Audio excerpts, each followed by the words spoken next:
Indie Film Industry News.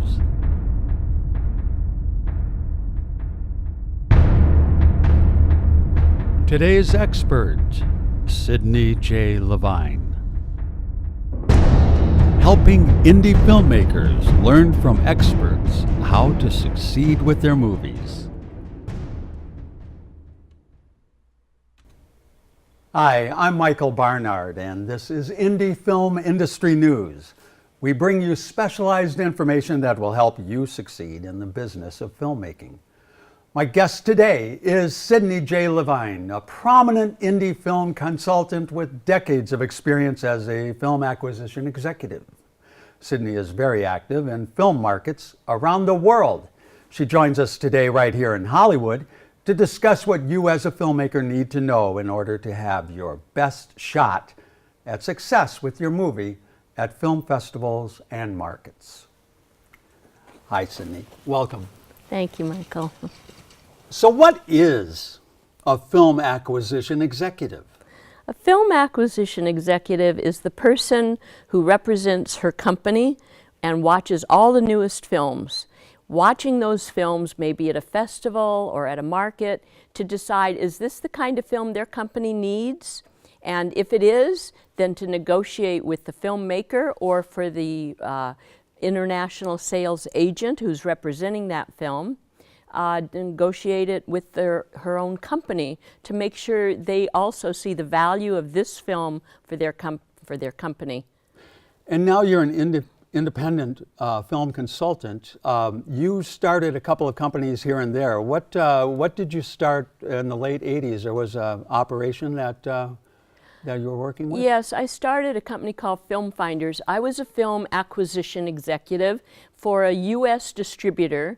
A U.S. distributor is the one who puts films into theaters, onto home video, onto Amazon for streaming, onto television. They distribute it in the territory of U.S. There are distributors all over the world for 60 international territories, and they had no access until I started Film Finders to what films were going to be showing at the next big event that everyone had to go to find films to buy, to acquire for their company. The international sales agents who go to these markets to sell their films to acquisition executives, they also didn't know what films were going to show. So I started Film Finders as the first database telling all the films in the world and are the rights available for the territories like US or Mexico or France or Spain. And I gave all that information to the film buyers, the acquisition executives who worked for distributors, as I said, or for international sales agents who also need to acquire films that they in turn can license to the distributors. So Film Finders was the first database, and it was very, very well received because no one had such information before. And eventually down the line, it sold to IMDb, a big online database. Everyone knows it. They started 10 years after I started Film Finders. So they acquired my company in order to become more professionally geared rather than to show the consumers about movie stars and put on advertising. They wanted to show professionals what films are new and what films can they acquire for their company. And now you are working as an independent consultant. You're working with markets and festivals around the world. Yes. What's the difference between a market and a festival? Good question, especially for young filmmakers. They think, oh, I'm going to be in a festival, it's all over. But for us in the marketplace, that is for the acquisition people that are going to acquire a film, we work the markets. Often a market happens at the same time as a festival, like the Cannes Film Festival has a market with many, many, many more films. And the acquisition executives are watching the films in the market so that they can go and negotiate to buy the rights for their territory.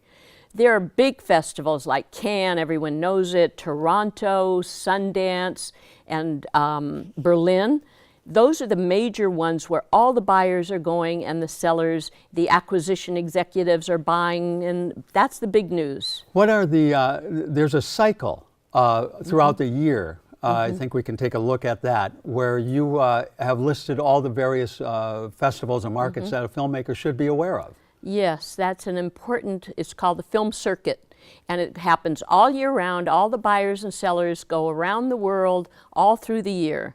It starts after a quiet summer, and it begins with that big yellow circle on my left. It's called Toronto Film Festival. That's after the summer. Every buyer and seller goes to the Toronto Film Festival to see what are the newest films that they can acquire. The fall also has other important festivals, but the most important is where the most of the industry goes. So a few people go to the Venice Film Festival, very few to Telluride. Those are important festivals, but not like Toronto in the fall. Then there are other festivals throughout the year up to... What follows in the fall? I mean, what are there big festivals then? I know that later in the year there's larger, really prominent festivals. What about smaller ones that might be more accommodating for an indie filmmaker? That's a great question, because there are some. Let's say you are particularly making an animated film, or you're Latino making a Latin American or Latino film. There's an important market after Toronto in the fall called Ventana Sur. It's a semi-festival, but mostly a market, very important. In the fall, there's also short film festivals, or festivals in New York where you can meet the New York film industry.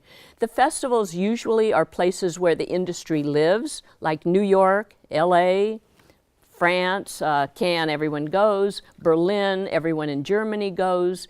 But the smaller festivals, if you have a short, there's a short student film festival. There are festivals all year round for students, or for Latino, or for horror films, or for science fiction, animation. So you need to think from the top down as a filmmaker, what's the best one I can get into? And if they don't accept you, because they don't accept many people, then you need to think, okay, where do I fit next to that one?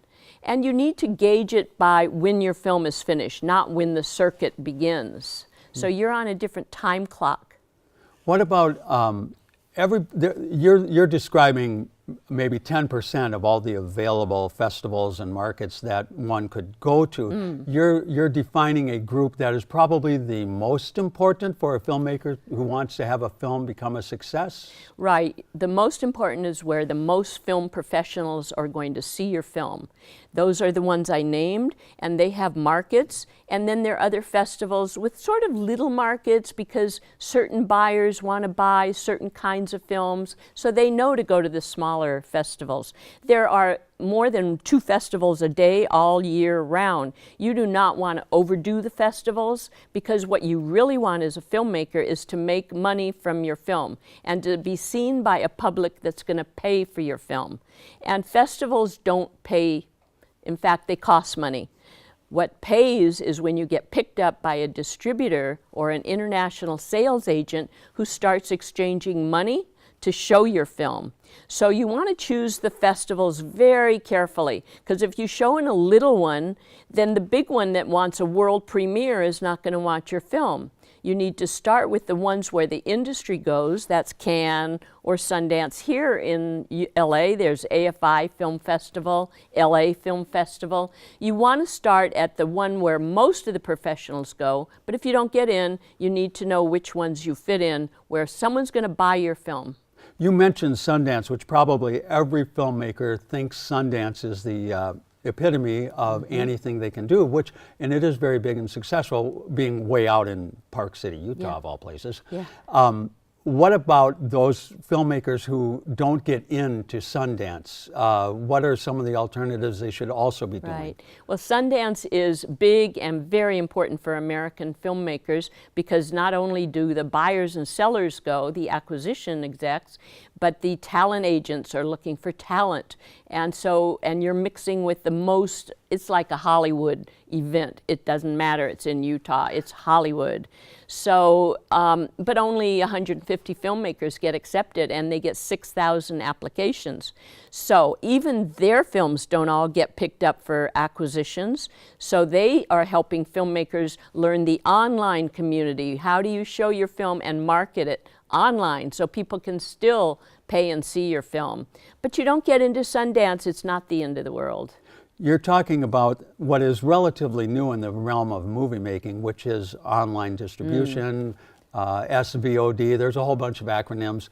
What is your feeling about filmmakers who want to skip theatrical or can't find theatrical? Right. There's new opportunities. Yes, there are many opportunities, and the key to getting them into it is to be seen, to market it so that people know how to find you online. That's the key thing now.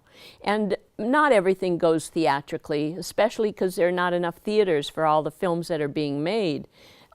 So you need to know from the very start where your website is, where you're going to show your films, where your audience is, make them come to your website, market them. Then when you go on to Amazon or Netflix or the many new online platforms that are starting, you need to know how to market it, and you need a base of people that know you so they go there to watch your films.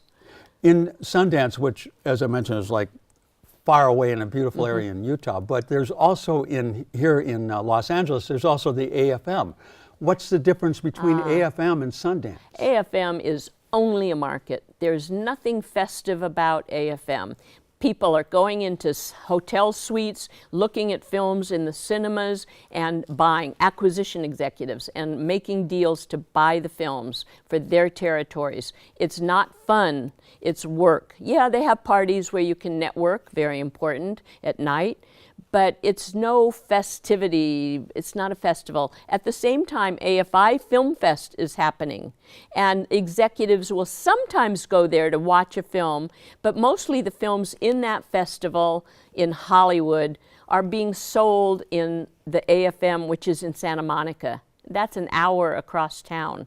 So the market is very separate from the festival. There's also another issue, I wonder if you could describe it kind of briefly, of contests. How do contests play into a filmmaker who wants to get a film sold? Do they help feed the festival circuit?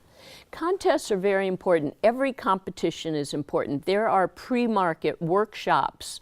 Anything that you can win or be accepted in the Young Talents that are held at the Berlin Film Festival. There are talents, it's called. There's a Rotterdam pre-market before your film is even made, where they introduce you to money making. Anything you win, anything you get chosen for, puts you a notch above the competition, because you already have a marketing hook. Now you might know, marketing hooks are usually the names, what famous names are in your film.